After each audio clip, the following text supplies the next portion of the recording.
Саламатсыздар, урматтуу телекөрүүчүлөр, сиздер Халва шоунун жаңы чыгарылышын көрүп жатасыздар. Анын алып баруучусу мен Сезим Имамадиева. Бүгүн чыгармачыл инсандарды, бизде музыкант, рэп багытында ырдаган инсандарды чакырганы чечтик жана алар менен сиздерди тааныштырып кетели. Байкасаңыздар, бүгүн эки командада тең биздин буга чейинки чыгарылышыбызда катышкан финалисттер бар десек болот.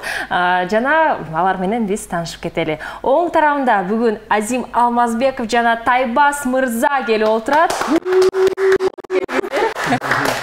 Кош келиңиздер, жакшы маанай менен келип отурушат. Азим, бизге жаңылыктар менен бөлүшүп кетиңиз. Учурда кайсыл жаңылыктар менен бизге келип отурасыз? Жаңылыктар азыр альбом чыгарып атам. Буюрса альбом 7 ыр менен болот. 3 клип 7 ыр менен болот. Буюрса жакын арада 1 ай 2 айдын ичинде чыгарам буюрса. 1 ай 2 айдын ичинде. Жакшы, кандай өзгөчөлүктөрү бар ал альбомдун? Өзгөчөлүктөрү клипте болот, формат башкача болот. Буюрса анимация менен болот. Буюрса жакында көрөсүздөр. Эң сонун өзүңүз жалгыз бардык альбомду бардык кырлар жалгыз аткарасыз. Эң сонун караңыздарчы, кандай жаңылык менен келип отурабыз. Биз да күбө бололу альбомго. Тайбас мырза, сиздин социалдык тармактарда биз каверлерди байкап баштадык. Жакшы бул жаңылык десек болот. Балким сиз башка багытты тандап кеткенсиз. Биринчиден саламатсыздарбы? Биз ушундай кийиндик, анткени биз урпак биримдикке келип калдык. Жаңылыктардан жакында эмес, мен ыр жаздырып, клип тартырып койгом, даяр. Кичине бир себептерден улам чыкпай жатат телеканалдарга. Өзүм баягы спорт тармандырлар жазгандыктан, спорт тармандырлар жазылып атат. Жакында клиптер чыгат буюрса. Эң сонун, жакшы. Жана эмне себептен урпак биримдиги деп ойлоп кетсеңиздер, албетте Азим жана Тайбас мырзалар урпак биримдиги тобунда болчусуздар. Жана тилекке каршы азыр балдардын баары жоюлуп кетти башка жака. Бирок ага карабастан байкасаңыздар, өзгөчө соло форматында альбом чыгатыптыр, өзгөчө клип менен дагы Тайбас мырза ыр чыгарыптыр. Бардыгына күбө болуп, жана командаңыздар кандай аталат бул чыгарылышыбызда? Урпакты эстеп, урпак бойдон кала берсин деп жатат Тайбас. Жоопторуңуздарга рахмат. Биз болсо кезекти тең тайлашуучуларга берели. Сол тарабында бүгүн Алишер Усимбаев жана Кутман Асанбеков келип отурушат. Саламатчылык, Алишер.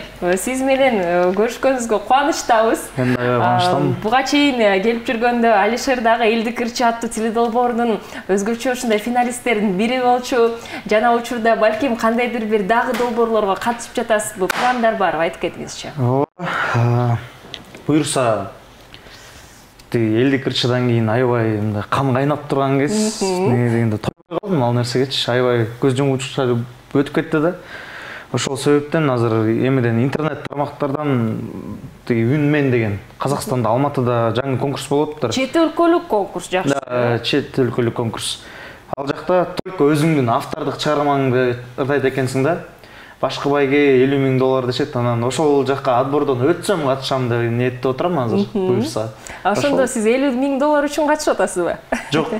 Мен казактар менен негизи эле көптөн бери кызыгып жүрөм ошол жактагы немесине, чыгармачылыгыначы. Ошол жака барып көргүм келет, көчөдө музыканттар менен ырдап, ушундай көргүм келип атат да ошол жактын культурасынчы.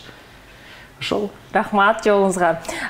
Кутман мырзаны албетте биз TikTok аятында жакшы билебиз десек болот. TikTok аятында чыгармачылык менен бөлүшүүдөсүз, Кутман мырза. Эмне себептен дал ушундай кыскача видеолорду тартып калдыңыз? Бөлүшүңүзчү.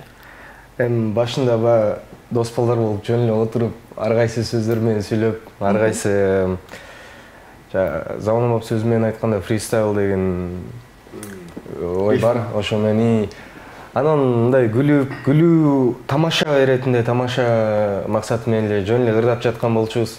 Өзүм дагы ырдап, анан дос балдарым тартып жаткан экен, алар да TikTokко салды, анан кийин бир карасак, мен өзүм аккаунтума да салдым.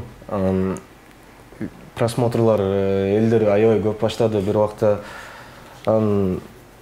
Азырынча ошол эмелерде кетип атам, ырларды да чыгарып атам. Көркүлөр мен өзүм чыгара турчу убактымды күтпөй эле көрөлөр акырын алып башкача өздөрүнө чыгарып коюп атат. Акырын элден элге тарап атат. Плагиат болуп жаткан окшойт, отан.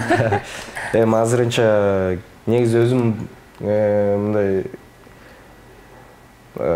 жай ырларды негизи жакшы көрөм өзүмчү. Жазганда дагы ошого мындай сүйүү жагында жазган кийинки ырларым ошондой болот. Сүйүү жактарга көп эмелерим бар. Жакшы. Көп рэп багытында музыканттар айтып коет эмеспи? Эгерде чыгармага кандайдыр бир ырга ээ болгон келсе, ошол эле өздүк ой жүгүртүүдө кандайдыр бир рифмаларды жараткың келсе, сөзсүз түрдө сүйүүгө күйүп бышыш керек деп айтып кетишет да. Балким ошол багытта дагы биз көп болобуз. Рахмат жоопторуңуздарга. Кутман, Алишер, бул тарап Урпак командасы болуп аталды. Сиздердин командаңыздарчы? Биздики менин тозум Мурас деп айтты. Мурас деп калалы. Жакшы, карасаңыздар, кандай гана сонун аталыштар. Мурас жана Урпак командалары менен биз учурда таанышып кетели. Алдыда сиздерди жана катышуучуларды 7 оюн күтүүдө ар бирөөңүздөргө ийгилик каалайбыз. Эмесе биринчи оюнубуздан баштайлы.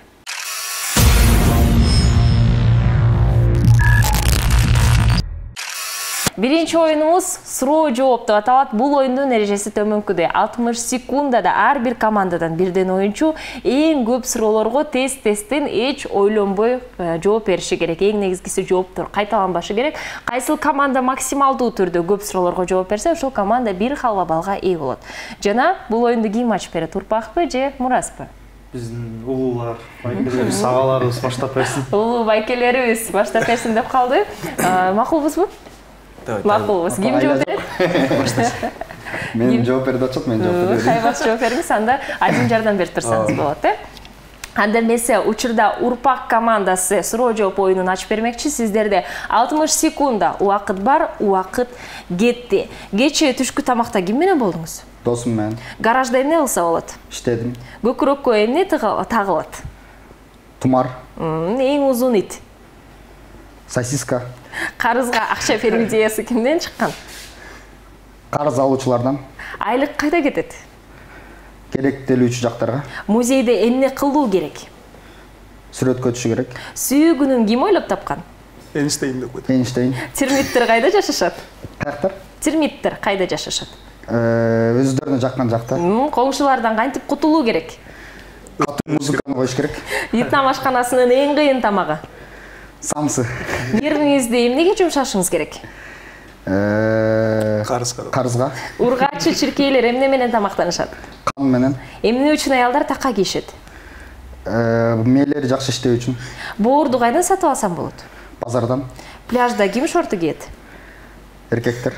Сиздин сүйүктүү машыктыруучуңуз ким деген суроо менен убактыбыз бүттү. Жоопторуңуз аябай жакты мага. Жана эң эле кызыктуусу сүйүгүнүн Эйнштейн ойлоп тауыптыр да байкасаңыздар. Валентин эмес, Эйнштейнди эстедик. Эйнштейн ким болгон? Альберт Эйнштейн. Киши болгон. Жакшы киши болгон дейм. Жакшы киши болгон деген жооп болду. Сонун жакшы жыйынтык көрүп алдык. Бир аз убакыттан кийин канча суроого жооп бергениңиздерди мен айтамын. Ага чейин биз кезекти тең тайлашуучулар Мурас командасына берели.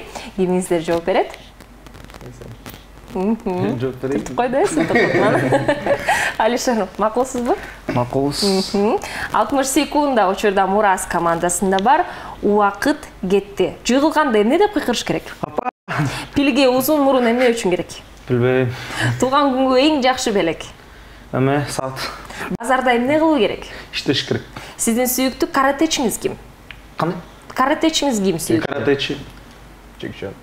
Ташбакада канча литр суу бар? Билбейм. Кайталанбайбыз. Ташбакада канча литр суу бар? 12. Депутаттардын эң жакшы көргөн тамагы? Акча. Троллейбус каякта пайда болгон?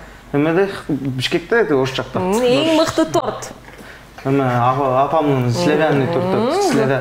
Көп ичкөндөр эмне менен тамактанышат? Эме менен, сүйүү менен. Сүйүктүңүздүн эрк аты кандай? Сүйүктүм жок. Самолетто эмне кылбаш керек? Эме, телефон чукулаш керек. Маичи эмнени ойлоп жатат? Кандай? Маичи эмне жөнүндө ойлонот? Маичи? Гаичи. Гаичи байке. Акча. Эме, көп нерсе ойлонот негизичи. Эме, Эмне тоголок? Эмне үчүн жер тогулук? Анткени жер тогулукта. Убакыт бүттү. Ошондо тамак катары акчадагы эсептелинет окшойт деп ойлоп жатамын. Депутаттардын эң жакшы көргөн тамагын биз билип алдык. Эмесе суроо жооп оюнубузду жыйынтыктайлы. Бул оюнду Мурас командасы учурда улантып, сиздер 14 суроого жооп бердиңиздер. Азаматсыздар.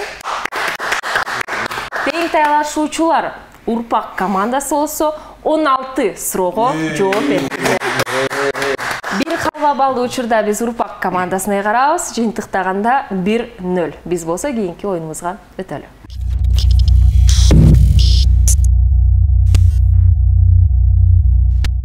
Алло, сен кайдасың оюнубузду баштамакчыбыз. Бул оюнда бири экинчисинен алло, сен кайдасың деген суроону узатат. Экинчиси болсо биздин экранда пайда болгон локацияларды атабай туруп түшүндүрүп берүү керек. Ар бир командага 1,5 мүнөт убакыт берилет.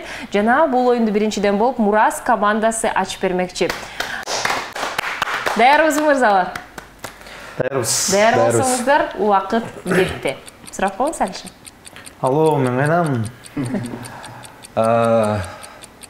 Сен деген эме ал жерге деле адамдар көп барат, бирок өлө керектүү жумуш менен барат ал жерге. Ал адамга керек негизи жумуш.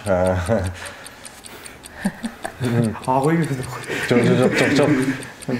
Бул баттан тагырак. Каласаңыз кийинки сөзгө өтсөң. Мениңиз кийинки кал.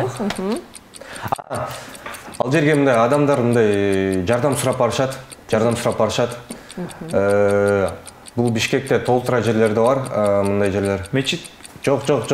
Жакында атасың, бирок адамдар мындай барат дагы, жардамын алып туруп кайра кетет да. Больница. Кийинки сөз. Сурап коюңуз. Алло, мен кайдамын? Кийинки сөз сураңыз. Биздин тема адамдар отурат, шашпай, көрөт.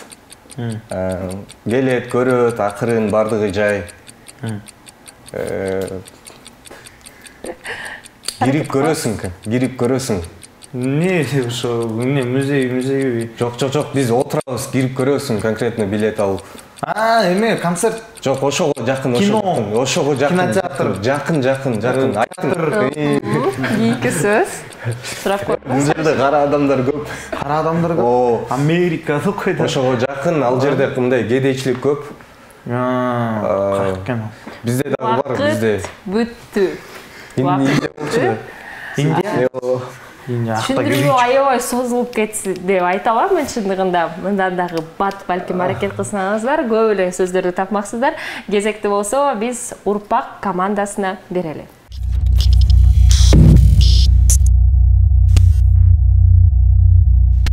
Алло, сен кайдасың оюнун учурда Урпак командасы улантууда. Сиздерде 90 секунд убакыт бар. Убакыт кетти. Сурап коюңуз Азим мырза. Алло, сен кайдасың? Кет. Бул жак. Кол менен көрөзбөйбүз.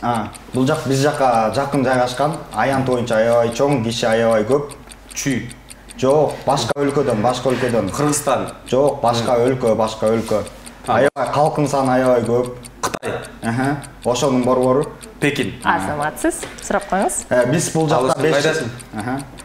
Кеттик, бул жакта биз 5 жыл окуганбыз. Университет. Алло, сен кайдасың? Бул жакта ырчылар аябай көп. Ырчылар. Консерватория? Жок. Киношниктер да аябай көп. Көп кыздар ошол актерлорго аябай суктанышкан. Сулуу кыздарга, сулуу балдарга. Жардам бербейбиз. Кайсы өлкө? Ооба. Кийинки тапмасы. Алло, сен кайдасың? Биз Сум жактан постоянно өтөбүз ошол жерден. Постоянно өтөбүз? Бу. Жок. Сум жакка жакын. Чүй көчөсүндө. Шопок? Жок, жердин астынан өтөбүз. Подземный переход? Бул жакка көптөгөн президенттер. Алло, сен кайдасың? Иштеди. Бул жакта көбүнчө президенттер жашына турчу жер бул. Жашына турчу? Ооба, жашына турчу жер, эгер кандай бир кырдаал болуп кетсе. Эме? Бункерби? Азаматсыз. Алло, сен кайдасың? Экиден болгон нерсе бул эмне? Орусча сөз. Орусча сөз? Ооба. Бетме өтпү? Жок. Эмне? Экиден? Ооба. Мушташабы? Жок. Убакыт бүттү. Эмне?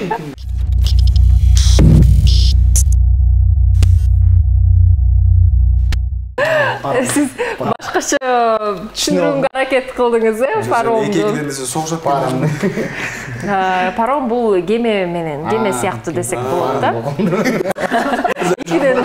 Тайбас башкача түшүндүрүүгө аракет кылды. Жана келиңиздер, айтпай туруңуздар жоопту. Экөөңүздөр сиздер көрдүңүздөр да. Азим мага кызыктуу болуп жатат.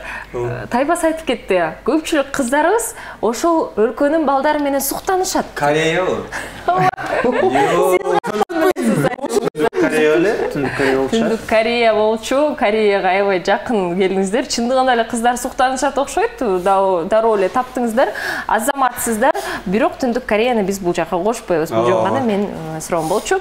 Келиңиздер, алуу сен кайдасың оюнун жыйынтыктайлы. Бул оюнду биринчиден болуп Мурас командасы ачып берди. Сиздер 2 сөздү тапканга жетиштиңиздер. Тең тайлашуучулар Урпак командасы болсо 4 сөздү тапканга жетишти.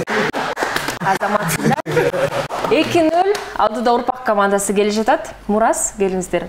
Чамданабыз, кууп жеткенге аракет кылабыз. Алдыда көптөгөн оюндарыбыз бар. Аз маршруткабыз келе калсын. Макул. Ошол маршрутканы айдоочулар аябай катуу айдайт деп бекеринен айтпайт окшойт, Көрөбүз анда. Келиңиздер, кийинки оюнубузга өтөлү.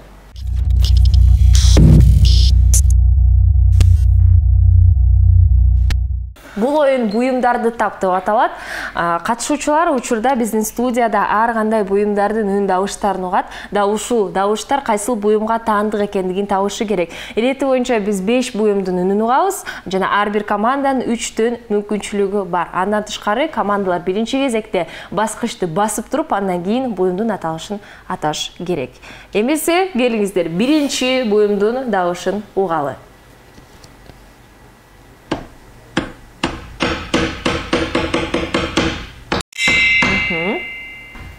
Тайбас? Шарик. Кандай Шарик? Тоголок шариктин жерге тийген үнү. Жок, бул шарик эмес.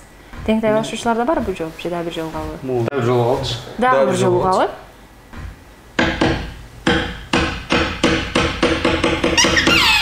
Бул жанатма го деген. Бул эме балка менен бир эмеге кандай үн чыгып атабы? Агылып атабы. Азаматсыз, бул балканын үнү. Балканын үнү? Кайбы сыналгыдан. Жакшы. Ойлонду, кандай топ. Жакшы. Залдын ичинде. Жакшылап окуганга аракет кылабыз. Келиңиздер, экинчи буюмга кезекти берели.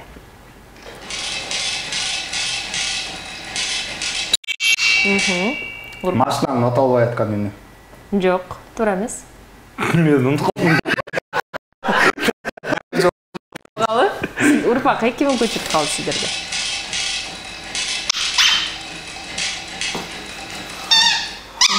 Эгерде калп айтпасам, бул деген бензопиланы тартканы же болбосо мотоциклдин отолганы да?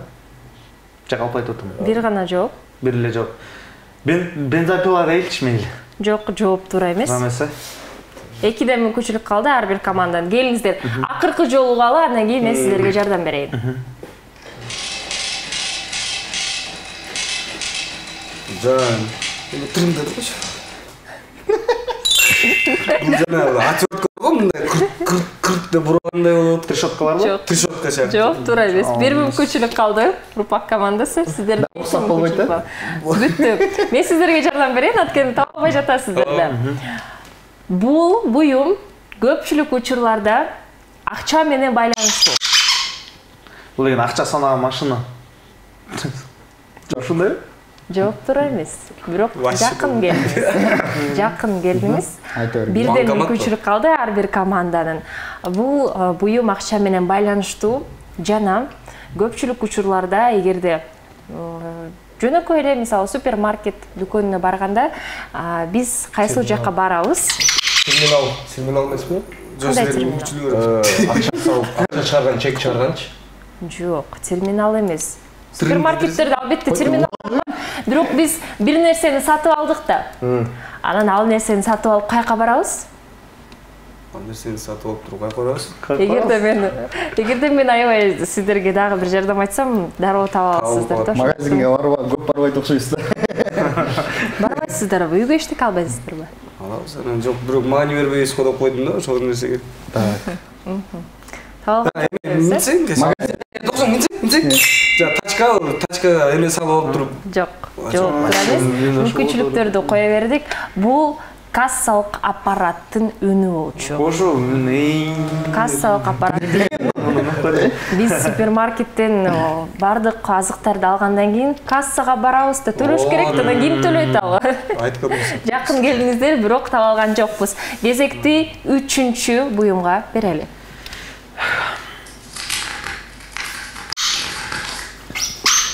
Бул кагазды эме тетрадь. Кабыл аламын, бул бет десек болот, страницалар. Албетте. Минтип койсоңдар. Тайба сен болуп кетти. Ойлонуп кеттиңиз. Ойлонуп атамай. Келиңиздер, кезекти 4-чү буюмга берели. Жакшылап багабыз. Боор менен жазып атабы? Боор. Боор менен жазбайлы. Иши болду. Жакын келген жоксуздар. Да бир уруксат болот. Дагы бир жолу калып. Айтчы сен.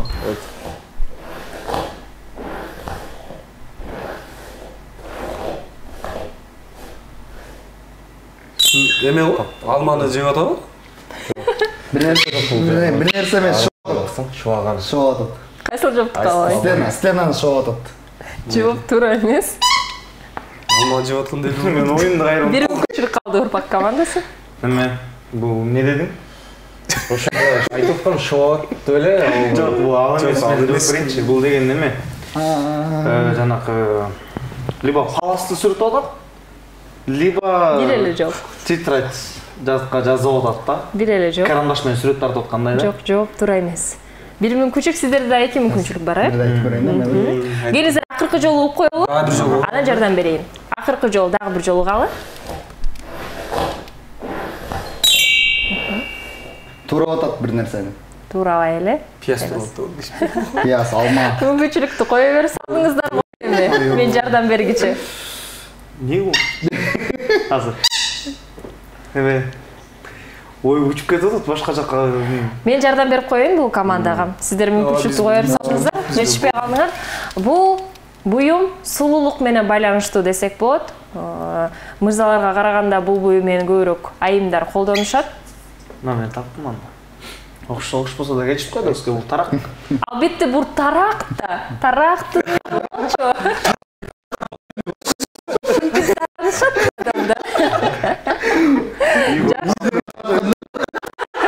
Оюна келген жок. алма туура Башка жазыш керек экен. деп айсым айтып кетти. Кызыктуу жооптор. Акыркы буюмга кезекти берели.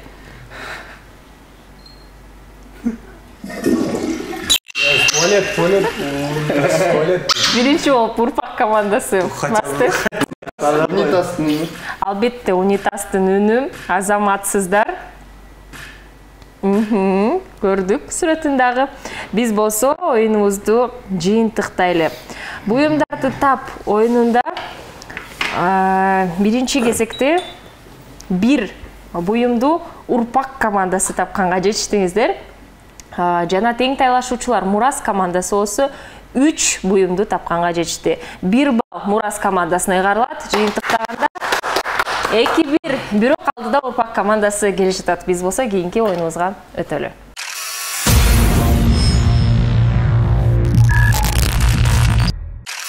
Учурдагы оюнубуз калппы чымбы деп аталат. Эгерде Алишер менен Азим эстесе, бул оюнду сиздер менен ойногонбуз. Бул менин колумда карточкалардын жарымысында чынбы деген жазуу бар. Жана жарымысында калппы деген жазуу.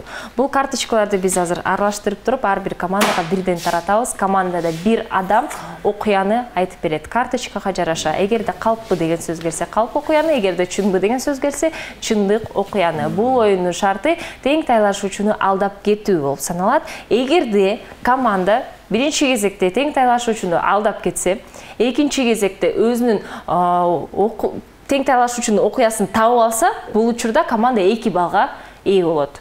Бул мындай учурлар чындыгында аябай кезде кездешет, ошондуктан балким учурга туш болуп калсаңыздар 2 балды биз ыйгарабыз. Биринчи кезекте мен карточкаларды аралаштырайын.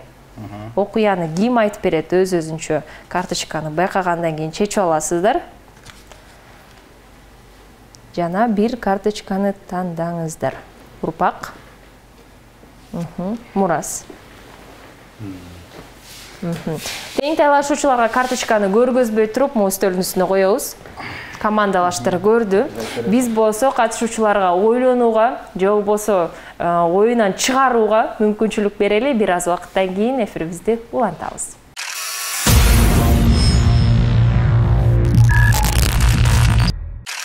Калпы чымбуу оюнубузду улантмакчыбыз. Буга чейин биздин катышуучуларга карточкаларды таратканбыз. Азыр биринчиден болуп биз Урпак командасын угабыз. Ким айтып берет окуяны? Азим мырза айтып берсин. Окуп жатабыз. Окуя мындай да.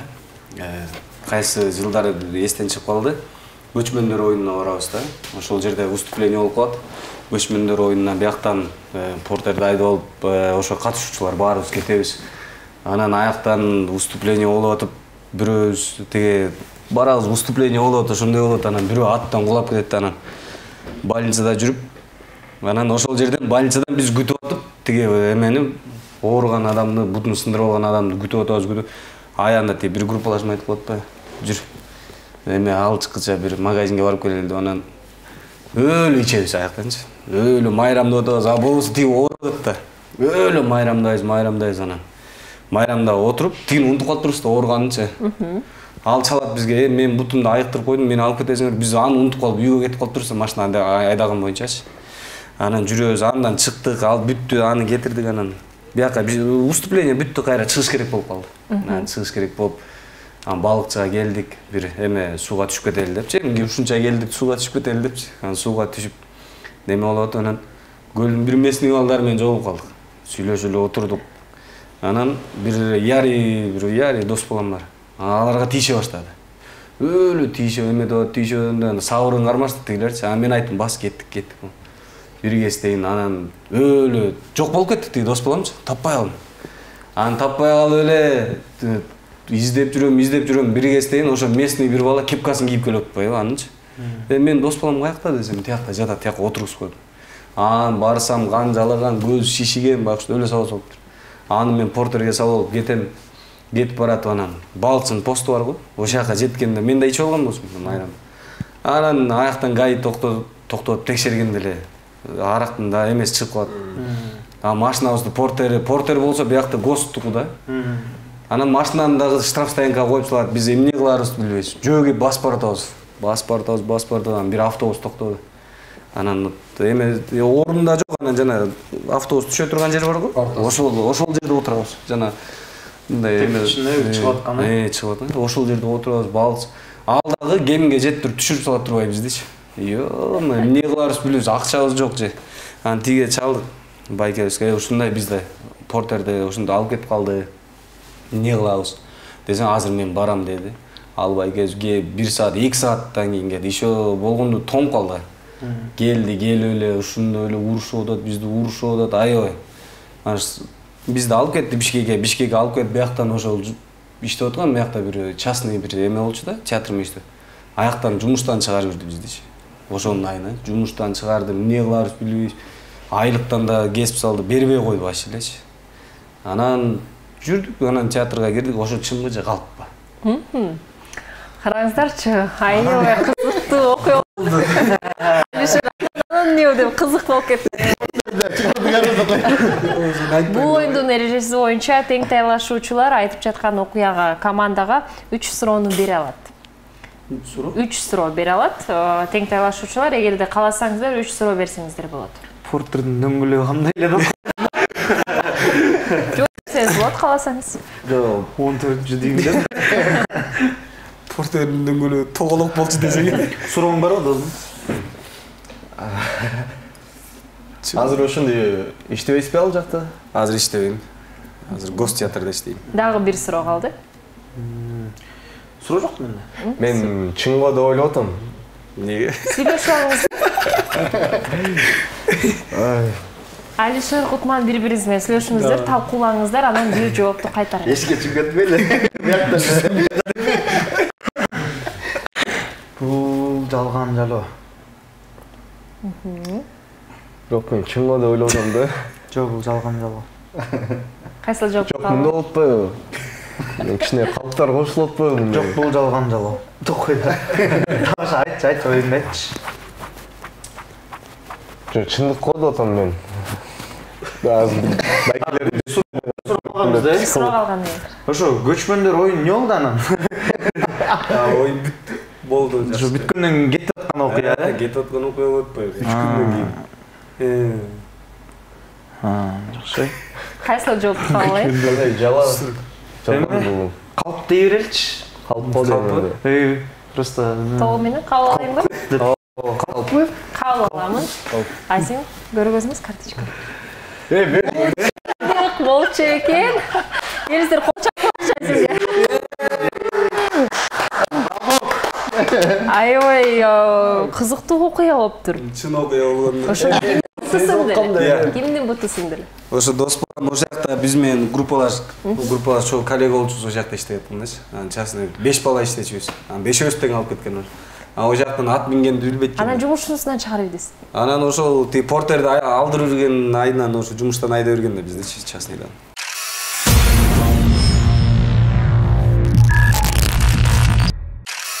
Ай, мен ойлоп жаттым эле калп болуп анан ушундай нерсеге эч ким туш болбой эле койсун депчи.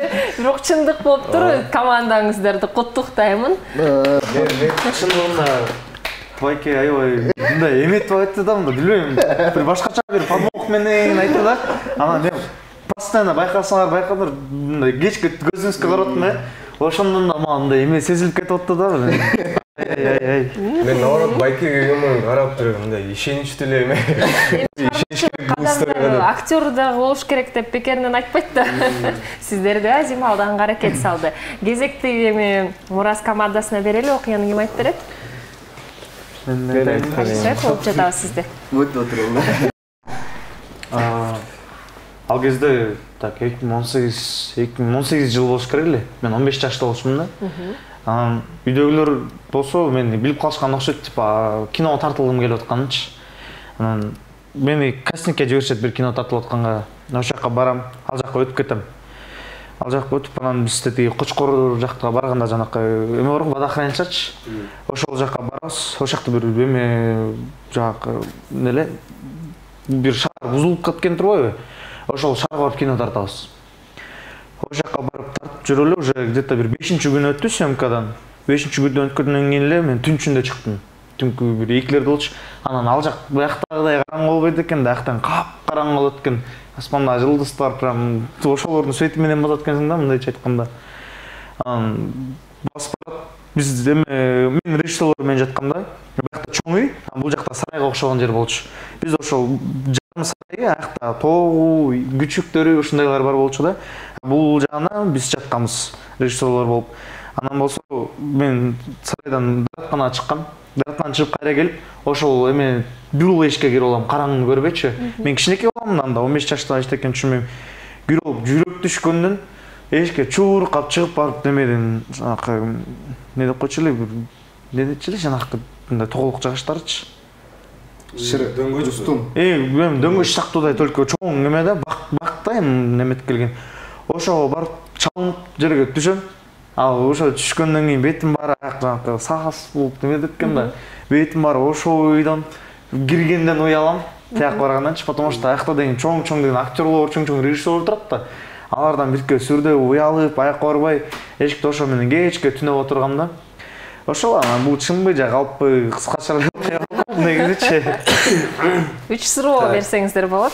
Кайсы режиссерлор менен бардың эле? Аты, эң главный режиссер. Мурат Мамбетов, анан Рыс Жолмартова. Канча жашта элең? 15 жашта болчумун. Барбы? Ал кино азыр барбы? Чыкты беле? Ал кино болсо кинотеатрларга чыккан жок, бирок мындай реклама от души берген болчу да ошол маалда. Чыкпай калды. Ошол азыр чыкпай калды да. Бирок ютубтарда бар болуш керек, мен өзүм көргүм келбейт аны. Суроолор берилди. Иә. Эме? Жүрсөк бизе. Эмеде? Калп деп эле ойлотом мен. Калп деп. Тайбастын. Тайбастын Анткени неге ошондой ойлотосуң негизи? Чын болуш мүмкүн бирок, чын дей берели. Чын дей берели. Азыр канчадасың? Азыр 20-дамын. Чындык. Кайсы жоопту кабыл алайын? Чын. Чындык деген жоопту кабыл алдым. Карточканы көргөзөм. Айтпан. Окуя болчу экен. Азаматсыздар. Эх, Тайбас. Өз сөзүңүздү кайра берип салдыңыз окшойт, калп деп жатып. Бирок ага карабастан байкасаңыздар, командалар бири-бирин алдаганга жакшы аракет салды десек болот. Алдап кеттиңиздер. Ошол себептен ар бир командага тең мен бирден халва балды ыйгарамын. Жыйынтыктаганда 3-2. Бирок алдыда Урпак командасы келе жатат. Биз болсо кийинки оюнубузга өтөлү.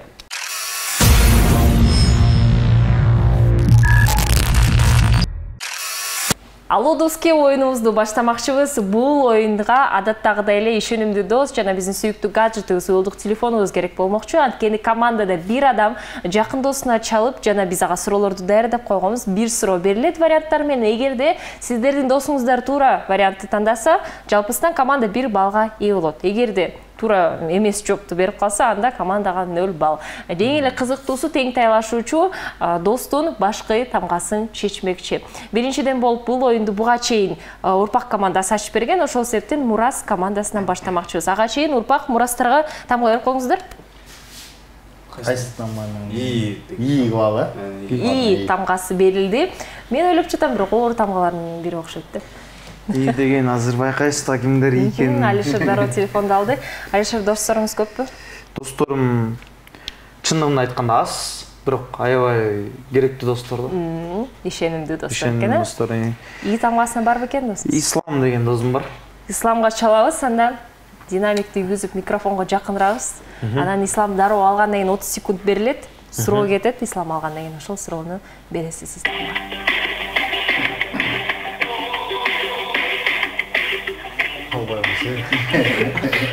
Албай койсо ийден дагы башка адамга чалабыз.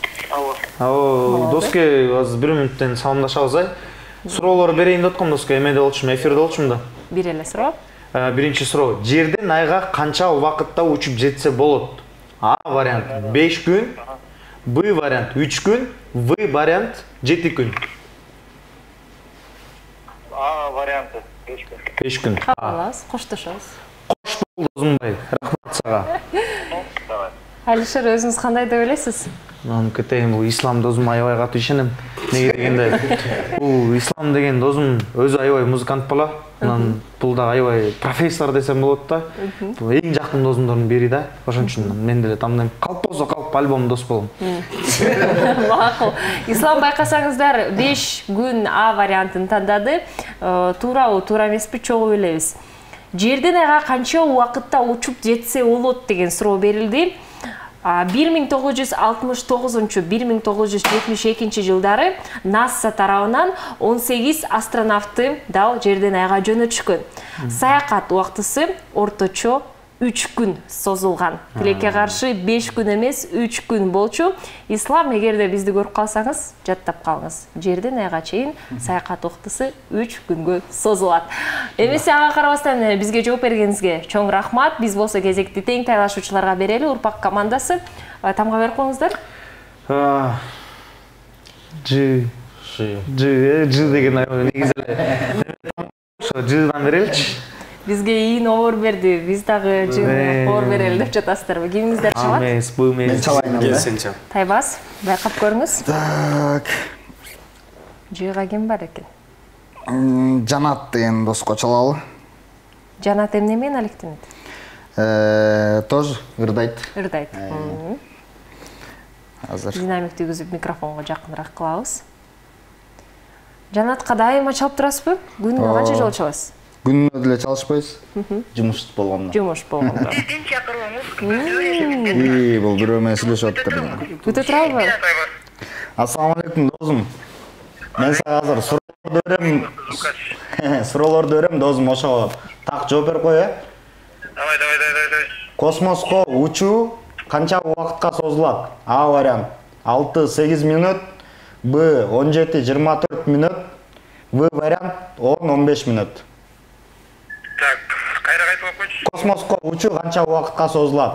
А вариант 6-8 мүнөт, Б 17-24 мүнөт, В 10-15 мүнөт.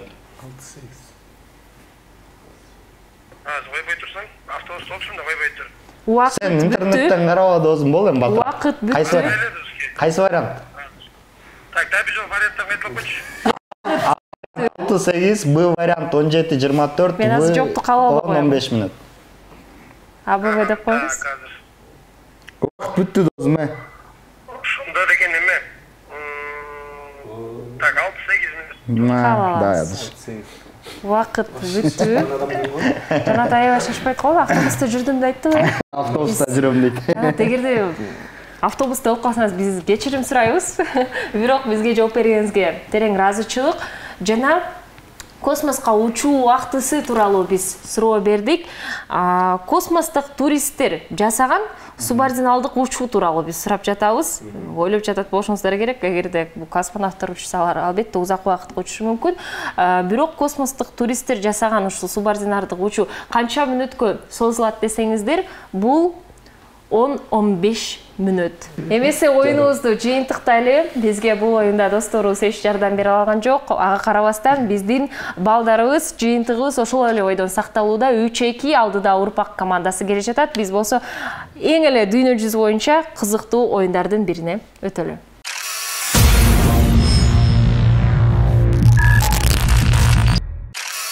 Крокодил аттуу оюнубузду баштамакчыбыз. Дүйнө жүзү боюнча деп айтып кеттим. Чындыгында эле бардык адамдар, командалар да ушул оюнду жактырышат. Бул да оюн биздин чыгарылышыбыз да бар. Бул оюнда командада бири экинчисине биздин экранда пайда болгон сөздөрдү кыймыл менен гана көргөзүп бермекчи. Эч үн, эч сөз чыгарбастан, эгерде бул объект студияда жайгашкан болсо, бул сөздү дагы кыймыл менен түшүндүргөнгө аракеттенебиз. Ага сөмөө менен көргөзбөйбүз, көз менен да көргөзбөйбүз. Көздү кыскан болбойт. Жана эң эле кызыктуусу, бул жактагы сөздөр тамак аштар, жаныбарлар, буюмдар болушу мүмкүн. Эч унутпаңыздар. Эмесе бул оюнду биринчиден болуп Урпак командасы ачып бермекчи. Сиздерде 90 секунд убакыт бар. Убакыт кетти.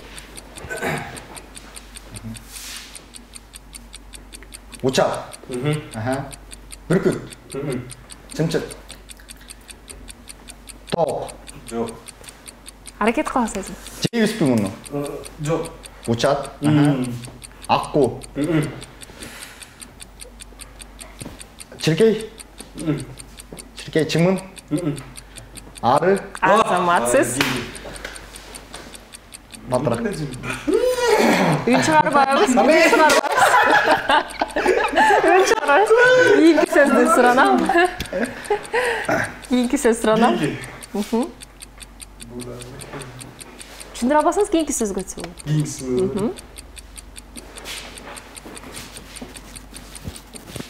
Кийим бул. Полка. Полотенце. Мындай Үн чыгарбайбыз. Неме, постельный белье. Жаздык. Кантип атат? Шейшеп. Жакын. Одеял. Эмне кылып атабыз? Матрас. Матрас.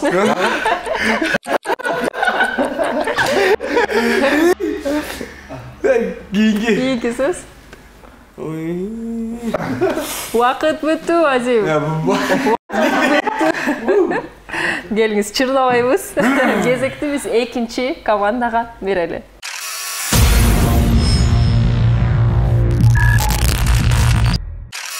Крокодил оюну Учурда Мурас командасы улантууда. Сиздерде 1,5 мүнөт убакыт бар. Убакыт кетти.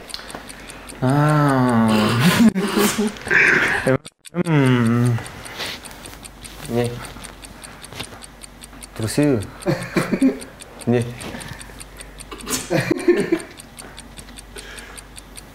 Колодки? Шорты? Не. Я гинге.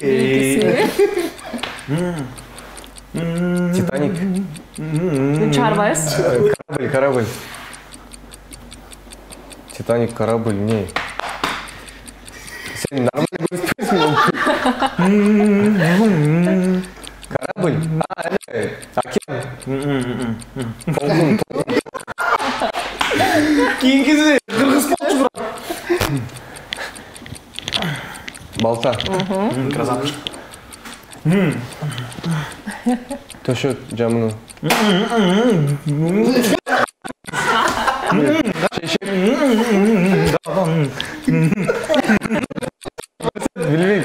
Билбейм. Үн чыгарбайбыз. Чыгарбайбыз.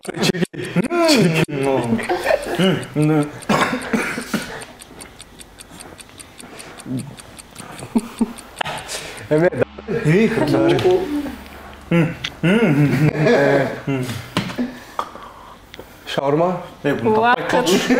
Турмат болчу. Жанакы кеме брат, кыргыз болчу. Чындыгында корабль деди. Эгерде балким лодка десе бул кеме болмок. Бирок корабль деди да. Корабль менен лодканын чындыгында айырмасы дагы чоң, ошол себептен кабыл албайбыз.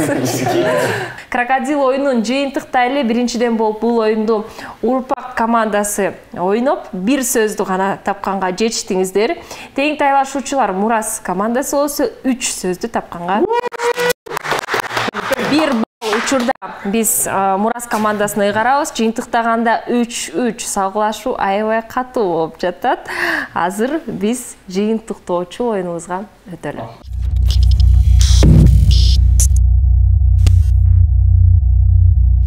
Озумдан окуу оюнуна жеттик. Бул оюнда катышуучулардын бири наушник тагынып, эч нерсе укпастан, экинчиси артикуляциянын жардамы менен биздин экранда пайда болгон сөздөрдү окуп кетмекчи. Ар бир командага 1,5 мүнөт убакыт берилет. Сиздер байкагандай эле Кутман наушникти тагынып, өз даярдыгын көргөзүүдө. Бул болсо Мурас командасынын баштап жаткандыгын белгиси. Мен музыканы азыр коеюн. Убакыт кетти. Штеке. Кой. Стол. Стол. Столба. Столба. Эме кы дейт. Кы. Кайра да бир жолу айтсаң? Кой. Кол. Кырбайбыз. Кой. О. Кой. Кы. Кошка. Кой. Брат. Кой. Да бир жолу башка шашпай айтсаң? Кы. О. Кой. Эки сөз кайтады. Үкү. Учук. Үкү. Я. Үкү. Утка. Үкү. Гинке. Давай, давай. Сразу, да? Шпрот. Конок. Ш-пы-ры-о-ты. Эмнеге. Шпрот. Жок, айтсаң да бир жолу. Ш-пы-ры-о-ты. Рот. Шпрот. Гинке. Давай, да бир жолу. Пияс. Пы. Майонез, майонез. Пы. Пы. Түрче. Кой турсаң? Тогу менен айтыңыз. Пияс. Я. Пияс. Пи. Ракета. Лотерея. Ракета. Бүттү, убакыт бүттү. Түшүнүрөлү.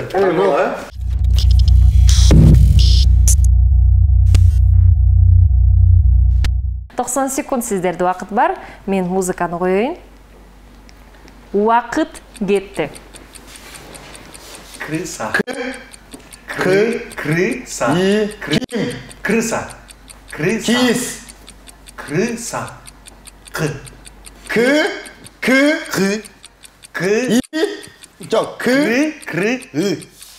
Крыса. Крыса. Ким. Гиңсі. Эшек. Эшек. Эшек. Эшек. Ит. Эшек. Баштамасаса. Эшек. Катылтырбайбыз. Эшек. Эшек. Эшек. Тура. Гиңсі. Краска. Башкытамасын. Краска. Краска.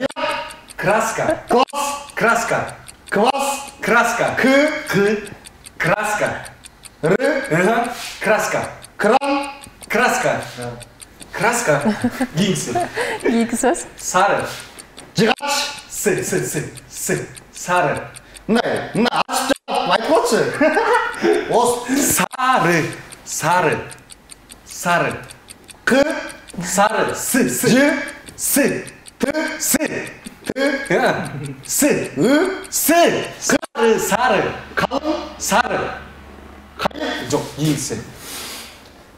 Уақыт бүтті. Сары болшы да. Уақыт бүтті. Азаматсыздар.